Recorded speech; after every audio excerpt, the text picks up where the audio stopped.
Tuan-tuan tahu tak ada seorang Nabi, dia menangis sampai buta mata dia tuan-tuan. Dia menangis sebab anak dia tipu dia. Dan dia menangis sebab dia rindukan anak dia. Part tu, Nabi Yaqub dan Nabi Yusuf. Kita biar Nabi Yaqub kat sini dulu, kita pergi dekat Nabi Yusuf dulu. Nabi Yusuf dibawa ke Mesir tuan-tuan. Diringkaskan cerita, Nabi Yusuf dah besar dah. Zulaikha pun jatuh cinta dekat Nabi Yusuf. Time tu Nabi Yusuf dah handsome dah tuan-tuan. Tu yang Zulaikha jatuh cinta tu. Zaman tu pula orang perempuan time tu duk kata, "Hai, apa ni Zulaikha ni? Jatuh cinta dekat orang gaji sendiri ni, pelik ni." Zulaikha kata, "Kamu tak tengok lagi Yusuf handsome macam mana?" Depa tak percaya yang Nabi Yusuf ni handsome. Zulaikha terus buat satu majlis, diberi pisau seorang satu dekat perempuan-perempuan ni untuk buat upacara potong buah. Tengah duk potong buah tu tuan-tuan, Zulaikha panggil, "Yusuf, mai sini Zat." Nabi Yusuf keluar melintasi perempuan-perempuan yang tengah potong buah tadi tu. Apa yang berlaku tuan-tuan? Semua orang tahu. Depa potong tangan depa sendiri tuan-tuan. Sambil mulut ni cakap apa? "Ma hadza basharon, hadza malakun karim." Ni bukan manusia ni malaikat ni. Sampai terpotong tangan sendiri. Ni bukan manusia ni malaikat ni. Punya handsome Nabi Yusuf tu tuan-tuan. Diringkaskan cerita, Zulaikha jatuh cinta dengan Nabi Yusuf sampai terkoyak baju dekat belakang. Sampailah Nabi Yusuf dipenjarakan tuan-tuan. Tu tuan-tuan, Nabi Yusuf kena penjara tuan-tuan. Asalnya dia seorang Nabi yang mulia tuan-tuan. Dia bagi tahu dekat Nabi Yaqub, ayah dia, "Ayah, aku mimpi 11 bintang termasuk bulan dan matahari tunduk sujud pada aku ayah." Ayah dia kata, "Kamu Nabi, jangan beritahu dekat abang-abang yang lain." First dah kena pukul dah. Lepas tu buang dalam telaga. Lepas tu kena jual dia tuan-tuan. Lepas tu masuk dalam penjara pula. Dah lah masuk dalam penjara, jumpa member yang pelupa pula. La ilaha illallah. Waktu Nabi Yusuf duduk dalam penjara tu, dia tengah duduk dalam penjara tu, ada seorang member dah. Nabi Yusuf beritahu dekat member dia, "Nanti kalau hang keluar nanti beritahu dekat raja yang aku ni boleh tafsir mimpi." Member dia keluar, lupa pula beritahu dekat raja. Tak guna juga dapat member pelupa ni kan. Sampailah satu hari tu, raja tu bermimpi. Lembu kurus makan lembu gemuk, 7 tangkai gandum yang elok dan 7 tangkai gandum yang kering. Bila semua orang dengar raja mimpi macam tu, member Nabi Yusuf yang dalam penjara tadi tu teringat, "Oh, Yusuf boleh tafsir mimpi."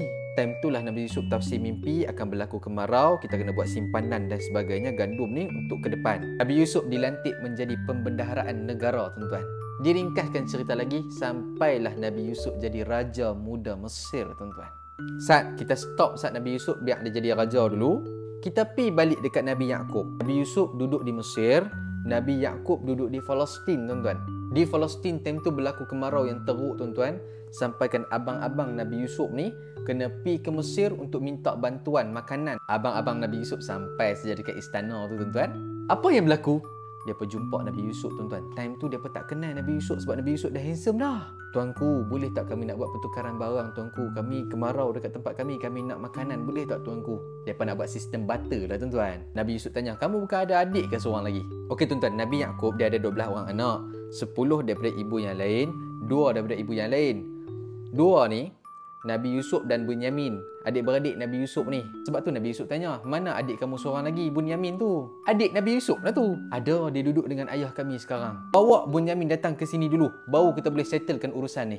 Diringkaskan cerita, abang-abang Nabi Yusuf membalik jumpa Nabi Yaqub, beritahulah dekat Nabi Yaqub apa yang berlaku tadi dekat istana. Raja minta jumpa Bunyamin. Nabi Yaqub kata, "Tak boleh, nanti aku takut jadi macam Kak Yusuf nanti."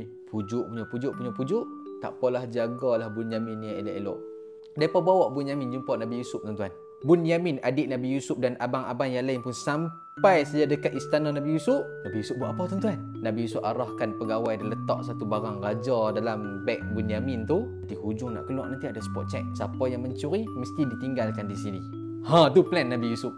Yalah, dia nak jumpa adik dia. Mereka sampai je Nabi Yusuf kata macam ni, "Kita tak payah buat barter, sistem barter tak payah buat. Kita bagi dekat mereka lebih.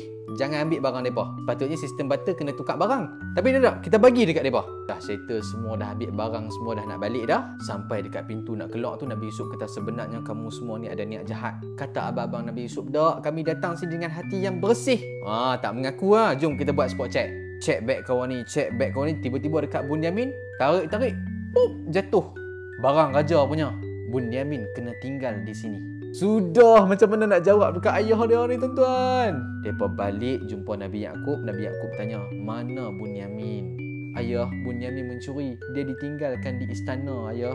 Tuan-tuan ingat dalam part 1 saya dah beritahu waktu abang-abang Nabi Yusuf bagi baju Nabi Yusuf dekat Nabi Yaakob, depa kata ayah Yusuf kena makan dengan serigala. Nabi Yaakob tengok baju, Nabi Yaakob menangis. Nabi Yaakob kata innama ashku bathi wa khuzni ila Allah. Aku serah segala duka cita aku semua pada Allah. Dia mengadu dekat Allah, betul tak? Yang ni sekali lagi dia kata innama ashku bathi wa khuzni ila Allah. Dia ringkaskan cerita. Nabi Yaakob kata kamu pi balik tuntut adik kamu. Abang-abang Nabi Yusuf pun pilah balik dekat istana Nabi Yusuf, tuntut dekat Nabi Yusuf adik depa nama Bunyamin tu. Waktu depa tinggal Nabi Yusuf dengan Bunyamin tu, Nabi Yusuf dah berkenalan dah. Weh, aku ni Yusuf ni, abang ni. Depa semua tak tahu lagi. Depa sampai saja dekat istana Nabi Yusuf, terus depa tuntut Bunyamin dekat Nabi Yusuf. Tuanku, tolonglah bagi balik adik kami. Ayah kami rindu sangat dekat adik kami ni, tuanku. Tolonglah tuanku. Time tu jugalah Nabi Yusuf tanya, mana adik kamu seorang lagi nama Yusuf? Terkejut abang-abang Nabi Yusuf. Hal anta Yusuf? Hang Yusuf kah? Ya, aku Yusuf. Wahadha akhi, ni adik aku nama Bunyamin. Yusuf, kami minta ampun, minta maaf Yusuf. Yusuf, jomlah balik Yusuf. Ayah dah buta mata rindukan hang ni Yusuf. Jom kita balik Yusuf. Nabi Yusuf boleh balik dah tuan-tuan? Nabi Yusuf tak boleh balik sebab dia raja. Mana boleh balik? Tapi macam mana ni Yusuf? Ayah dah buta mata dekat rumah tu. Nabi Yusuf buka baju dia, bagi dekat abang dia. Dia kata idhhab bi khamithi hadha. Bagi dekat ayah, suruh ayah cium baju ni. InsyaAllah mata yang buta akan sembuh kembali. Cumanya tuan-tuan, yang ni Nabi dengan Nabi saja nah. Kita tak boleh buat. Satgi ada orang sakit, satgi dia pergi buka baju bagi cium, tak boleh. ICU terus, terus tak boleh buat apa dah. Sebab bau ketiak. Jangan buat. Abang-abang Nabi Yusuf pun balik sampai saya dekat rumah Nabi Yaakob. Nabi Yaakob macam, aku boleh bawa Yusuf ni. Ayah, Yusuf masih lagi hidup ayah. Ni baju dia ayah. Ayah cium baju ni ayah. Nabi Yaakob ambil baju, cium, mata nampak balik tuan-tuan. Tu mukjizat dia tu tuan-tuan. Ayah, kami minta ampun, minta maaf ayah. Kami buat dosa banyak ayah, kami tipu ayah. Ayah, Yusuf ajak kita semua pindah ke Mesir ayah. Diringkaskan cerita, abang-abang Nabi Yusuf, mak ayah Nabi Yusuf pun sampai dekat istana Nabi Yusuf. Nabi Yusuf letakkan mak dan ayah dia dekat singgah sana raja. Abang-abang dia semua berdiri depan dia. Semuanya time tu buat apa dekat Nabi Yusuf? Semuanya tunduk dekat Nabi Yusuf. Yalah, sebab dia raja, tunduk dekat dia. Nabi Yusuf nampak semua pakat tunduk dekat dia. Dia kata, ayah, ni mimpi aku ayah. Sebelah bintang, termasuk bulan dan matahari, tunduk sujud pada aku ayah. Ni mimpi aku ayah. Kata ulama, adik-beradik Nabi Yusuf sebelah orang yang lain tu tak boleh jadi bintang, melainkan adik-beradik dia tu pun Nabi. Maknanya selepas adik-beradik Nabi Yusuf ni bertaubat minta ampun dekat Allah atas perbuatan mereka sebelum ni, Allah Ta'ala mengangkat darjat mereka sampailah jadi Nabi. Makna dia, abang-abang Nabi Yusuf dan adik Nabi Yusuf pun Nabi juga. Wih, dahsyat cerita ni, dahsyat. Memang sangat dahsyat. Kesimpulan dia apa tuan-tuan? Pertama, kita buat jahat macam mana pun, minta ampun dekat Allah. Bila kita minta ampun dekat Allah, Allah akan angkat darjat kita lebih tinggi tuan-tuan. Taklah sampai tahap jadi Nabi, tapi Allah akan angkat darjat orang yang minta ampun ni tuan-tuan. Kedua, Nabi Yaakob, anak-anak dia tipu dia. Dia serah semuanya kepada Allah. Kita kalau anak kita tipu kita, serah semua pada Allah. Tiga, Nabi Yusuf dia melalui fasa jatuh bangun hidup seorang manusia tu. Memang hidup kita akan ada jatuh bangun dia tuan-tuan. Okey, follow, like, komen, share video ni untuk semua orang. Semoga bermanfaat. Okey tuan-tuan, Assalamualaikum. Bye-bye.